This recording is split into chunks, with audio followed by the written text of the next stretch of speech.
Whenever I hear the word acceptance, I get excited. And I know in my heart, I know it's a beautiful thing to do, to experience. But sometimes it's not easy to access to that place. Depending on what we're experiencing in life, is going to determine how easy it is for us to accept. Welcome back to another video. My name is Melisa, and in today's video I want to explore the concept, the idea of accepting, how we can get back to that place of acceptance, how we can practice acceptance, and the wonderful benefits we get from living a life from that place of acceptance. If we explore a little bit the feeling of when we accept something, it's a place of fully feeling peace about the thing, this experience, person. Um, it's a feeling of presence without judgment. We get to experience being there with the situation, with the person, the experience, without feeling resistance, without feeling um, a desire to change what's presenting. We are just there, and there is a very comfortable feeling. And there's one of my favorite things is that when we are at this place, when we arrive to the place of acceptance, we get to see, to experience the full picture. We get to even see more things about the person, the experience, the situation that might be presenting. But I know it's not always the case. I know sometimes it can be very challenging to accept things. And the reason it's not easy to be at this place is because somehow we are not operating, we are not experiencing life or this phase or this experience from a place of love. And that's the flow of life, that's people that work, do work on themselves, people that are committed to create change in their lives. This is very much what I share in most of my videos. You're more than welcome to explore my other videos. I'm going to link some of those in this video, in the description of this video. I love saying creating change instead of saying working on ourselves, because for the most part, it's like we already do many other activities related to work. So for me, it's such a special thing we get to do, creating change into our lives, that I like using words that are more empowering and more exciting than just, yeah, using the word work. When we are committed to create change, that's part of what we are constantly doing, understanding what are the situations, what are the interactions that take us out of this place of love. And sometimes it's not easy, and sometimes it takes us a little bit, but it is really wonderful when we start gaining tools and ways to come back to this place, and to continue experiencing life from this expansive place. I think we see a lot of people that experience life from a lot of stress and anxiety and fear. And unfortunately, these people that haven't learned some of these tools um, just get like a narrow, very small portion of the full picture we get to experience when we are operating, experiencing life from these wonderful places. How we can get back to this place of love to be able to fully accept life and the things that life brings us experiences and people interactions. And the first thing I would focus is to check how's your self love uh, practice. It can get challenging sometimes. Sometimes it's a little, we kind of get out of track, we kind of get distracted with other things, and it's easy to just not continue doing the things that um, makes us feel in love with ourselves. Um, if you look at, you know, romantic relationships, it's the same thing. Sometimes, you know, there are seasons where you love your partner and you guys, you know, if you're in a relationship, you're practicing all the things, you're doing all the things that reminds you that love that you have for each other. And sometimes we get into routines, into other things that we're like, oh, we're missing something, we're missing connection.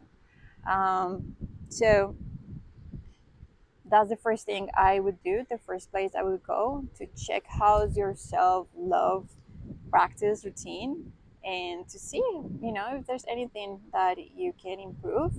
I can talk from my experience, I can share what has been helping me. I'm working lately on understanding my energy levels. I'm a manifestor in human design, if that can give you a little understanding on how I operate. If you're not familiar with human design, manifestors, they describe our energy as energy that is not constant. We have moments where we have a lot of energy and we get to do a lot, and that can last, you know, 1 or 2 days or even just a few hours. And then we need to rest. We need to rest in order for us to gain, to build that intense, wonderful energy to create, to start things. So I've been playing around with that idea and exploring how I can adapt that into my day-to-day life with all the other activities that I have. And I've been noticing that for me at this moment in my life, the biggest expression of self-love has been, because that's something that changes also, you know. There's been times where my biggest expression of self-love has been eating well, practicing self-care, exercising. For me right now is resting, honoring my resting time. It's absolutely, it's been life changing and life changer. It's just, I can, yeah, that's what life is bringing me at the moment, and I can see the wonderful impact that it creates when I have enough rest. Is there any little more room for a little more self love? I don't think it's something that hurts too much. We can always create a little bit more space for self love. We can always find ways how to put ourselves first, then others, then and include I include, when I say the others, work and all the external tasks that we do. I think a lot of us can easily fill up our days with a lot of things, and some of those things can wait until the next day. So yeah, reviewing that, like review your schedule, the many things that you are doing in a day, and see if maybe there's a little bit more room for you to create more self-love, to, you know, go on a date with yourself, to treat yourself a little better, to have some time to journal, to light a candle, to have a nice conversation with someone that you love, someone that inspires you, someone that sees you. When we have been committed to the practice of self-love, then it's the moment where you can look at that situation, that interaction, that thing that has been a little activating, that is inviting you to create acceptance. What's going to happen is that, because you have this awareness of how good you have been taking care of yourself, how good your relationship is with yourself, you are going to have these new lenses of surrendering. I insist that it's very important that you are coming already from this place of love, because otherwise, there's going to be resistance in the process of surrendering. So make sure first that you're taking care of your heart and your mind first and see it again with the situation from this place of what if I let go, what if doesn't happen, what if let's say we can use the example of a relationship, what if I let go, if it's a friendship or a romantic relationship. um, yeah, see it with that. What if maybe we are not meant to connect in this moment? What if it's time for us to go to a next level? What if in that next level maybe we need from other people? What if I can still love this person without needing or without expecting that this person is part of my life? That's an example with people. With experiences, um, we can use an example of maybe a trip, of um, a new job. What if doesn't happen? Or what if this job is not serving me anymore? What if there's something more incredible for me, a job experience more incredible than this one, waiting for me to let go of this one? What if this trip, this vacation trip that I've been planning with friends, is just not the right for me, the right one for me? What if maybe there's something more meaningful? What if maybe I don't need this trip? Maybe what if what I need is to nurture myself in other ways, staying at home, eating well, or watching TV, or reading um, inspiring book. Another part where we can apply this process, I explain how we can apply it in relationships with others, and how we can apply it to experiences, trips, or jobs. But a very wonderful and powerful way how we can play with this, how we can work with this, is to apply it to the relationship with ourselves, which is one of the things that I'm very grateful that I get to live in. It's 2024 that we get to live in an era where there's way more awareness of what it was 20 years ago, or even for our parents. I'm from 1989, so it's a totally different story, and we get to experience.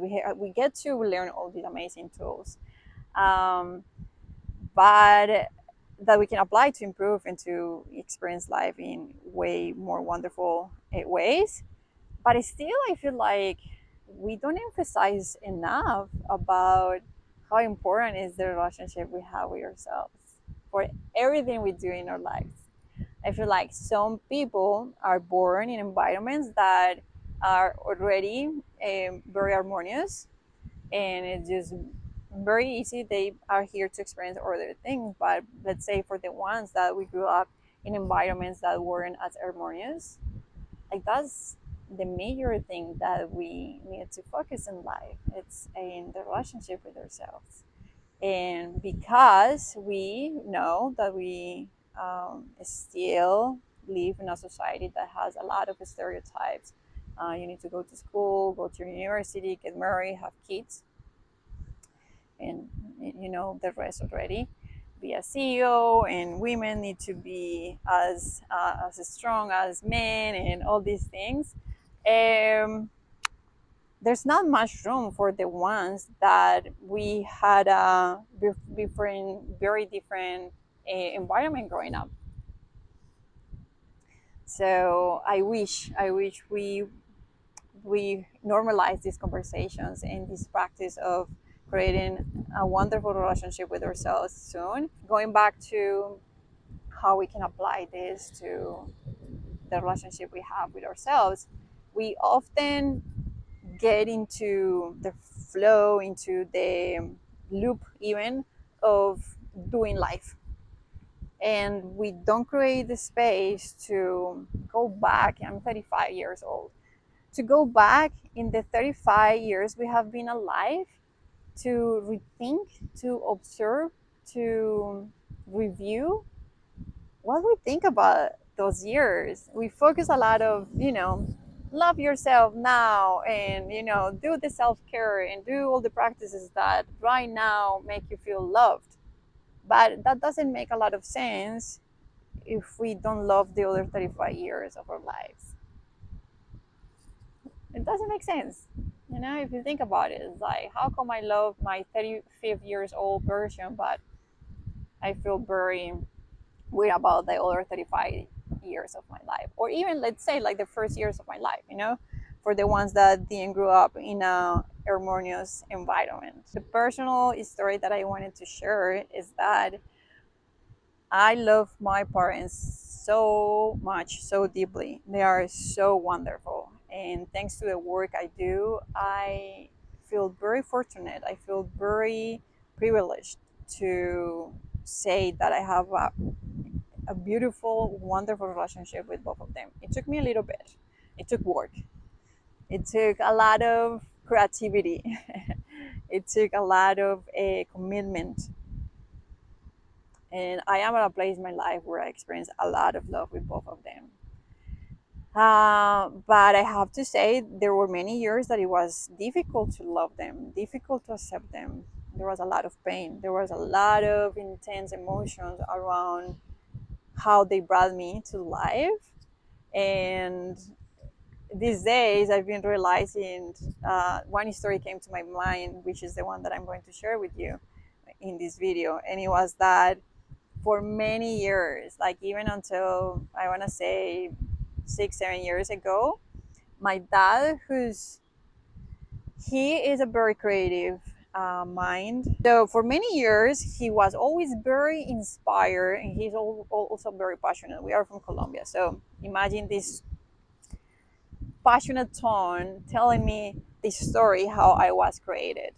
And I don't think I ever heard like this story was coming from a place of resentment or guilt.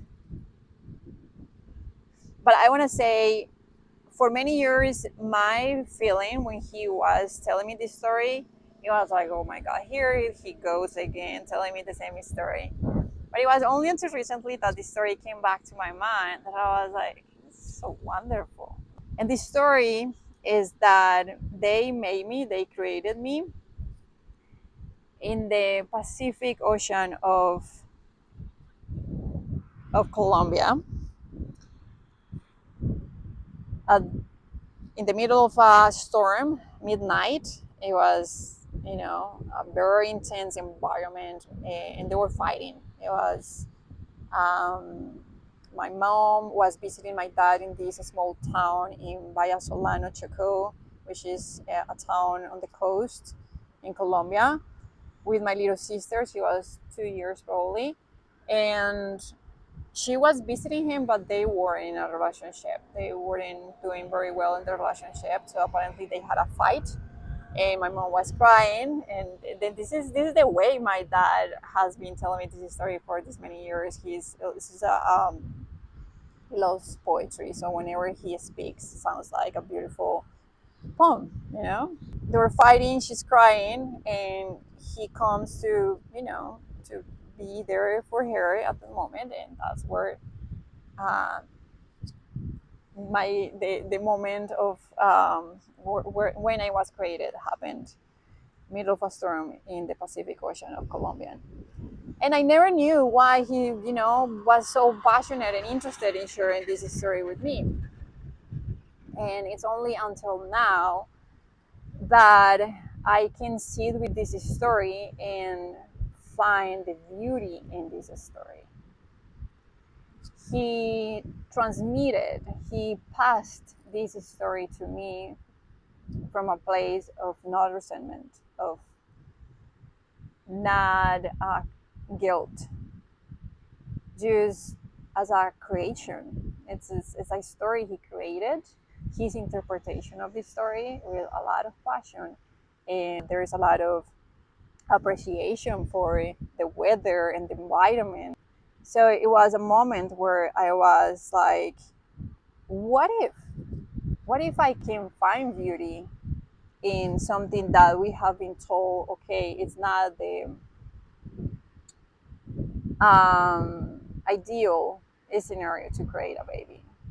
because we have been told that, of course, you know, like ideally you grow up in harmonious family, um, that can yeah, create a loving environment for the baby. But now that I'm at a place in my life where I've been so committed to my self-love practice, when I look back to this story, that again, like it's impossible that we in our everyday life we spend a lot of time going back in all what it's in our story. So this is just a fragment of that story that came to me in this moment in my life.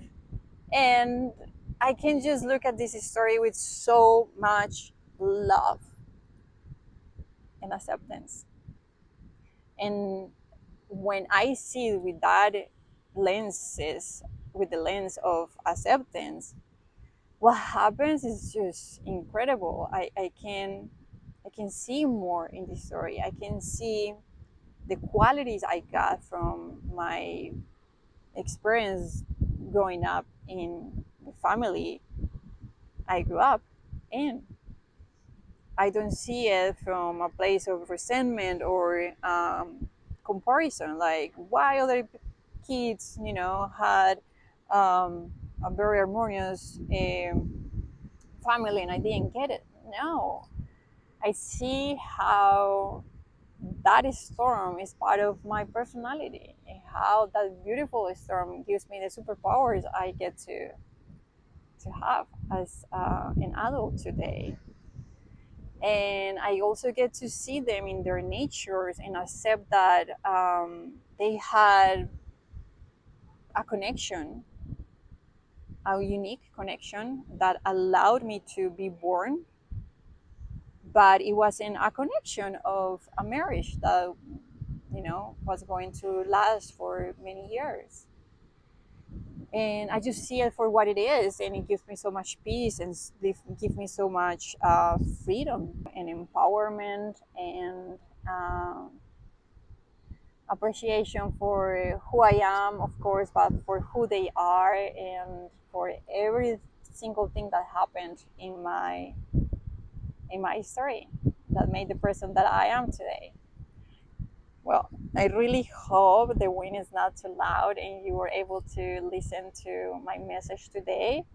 I hope also that this is helpful, that you find some inspiration to create acceptance, to go back if maybe you are not in that place of acceptance at the moment, and to put the lenses on and go back in your story, to take a look of the wonderful human you are from that place of love and acceptance. I really appreciate that you are here, that you are being part of this journey. I've been loving so much creating these videos and sharing my experience with all of you. I hope to see you in my next video. Peace and love.